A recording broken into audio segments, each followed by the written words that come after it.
لن تصدق ما هو الشيء الموجود فوق الكعبة مباشرة. هل تساءلت يوما ما هو الشيء الموجود فوق الكعبة؟ ولماذا يمنع الطيران فوقها؟ ولماذا لا يوجد مطار في مكة المكرمة؟ سنتعرف سويا على معلومات سوف تذهلك، المعلومة التي أدخلت الكثير في الإسلام. ولكن في البداية لا تنسى الإعجاب تشجيعا لنا والاشتراك بالقناة.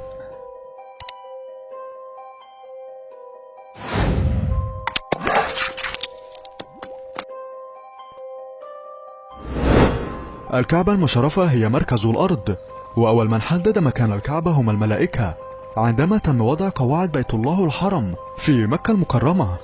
وبالفعل تقع الكعبة في وسط رقعة الأرض، وهو مكان يخلو من أي ميلان أو انحراف أو انعواج، حيث تعتبر أول نقطة تستقبل شروق الشمس هي الكعبة المشرفة عند مكان وجود الحجر الأسود بالتحديد. وتعتبر الكعبة المشرفة هي قبلة المسلمين، ومن حكم الله تعالى في سجود المسلمين هو تفريغ شحنة الجسم الكهربائية إلى الأرض عند السجود باتجاه القبلة المشرفة. ولو سجدنا باتجاه مخالف لاتجاه القبلة لا يحدث تفريغ لأي شحنات كهربائية. والسر في ذلك تعتبر مكة المكرمة هي مركز الجاذبية الأرضية، أي تقوم بجذب الشحنات المغناطيسية لهذا المكان. نشير إلى أن الكعبة الشريفة هي مركز الكرة الأرضية ومركز الجاذبية الأرضية، لذلك يعتبر المجال الجوي فوق الكعبة، خصوصا في منطقة فراغ في طبقات الهواء التي تعلو الكعبة. فهذا الأمر يجعل استحالة تحليق الطيران فوق الكعبة المشرفة، لأن هذه المنطقة تعتبر مركز جاذب مغناطيسي قوي، فلذلك لا تقوى الطائرات على دخول مكة المكرمة. وتعتبر الكعبة المشرفة هي بيت الله الحرام، فتكفل الله تعالى بحماية بيت الله الحرام في الأرض.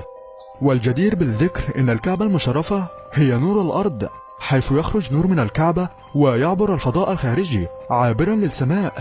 ويقال إن هذا النور يصل ويلتقي عند بيت الله المعمور في السماء مع بيت الله الحرام في الأرض، لذلك يمنع الطيران فوق الكعبة، حيث يتم إثباته علميا بأن الطائرات تستحيل أن ترتفع فوق الكعبة بسبب الجذب المغناطيسي.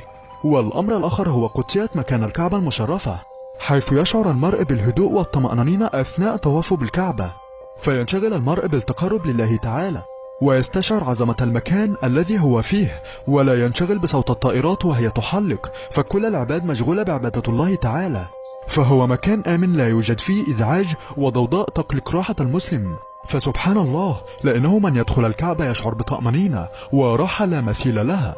ومن قدرة الله تعالى أيضا إن الطيور وخصوصا الحمام لا يطير فوق الكعبة مباشرة، ولو طارت فوق الكعبة المشرفة لتدنست الكعبة من روث الطيور ولا استوطنت الكعبة بأعشاشها. ولانشغال المسلمين بمراقبة الطيور لا بالانشغال بالعبادة وذكر الله تعالى، لذلك نرى الطيور تطوف حول الحرم المكي بعيدا عن الكعبة المشرفة حتى لا يسقط شيئا منها يؤثر على طهارة شحن الكعبة المشرفة. فالكعبة المشرفة تعتبر مكان تعبد ومكان تقرب لله تعالى، ومكان يتميز بالطهارة القوية، وهو رمز الدين الإسلامي، وهو أعظم بناء لأنه بيت الله الحرم حرمه الله تعالى على الكافرين، وحرم فيه سفك الدماء، وحرم عليه الدمار. اللهم ارزق كل شخص شاهد هذا الفيديو بزيارة بيت الله الحرام. إذا أعجبك الفيديو لا تنسى الإعجاب به ومشاركته والاشتراك بالقناة.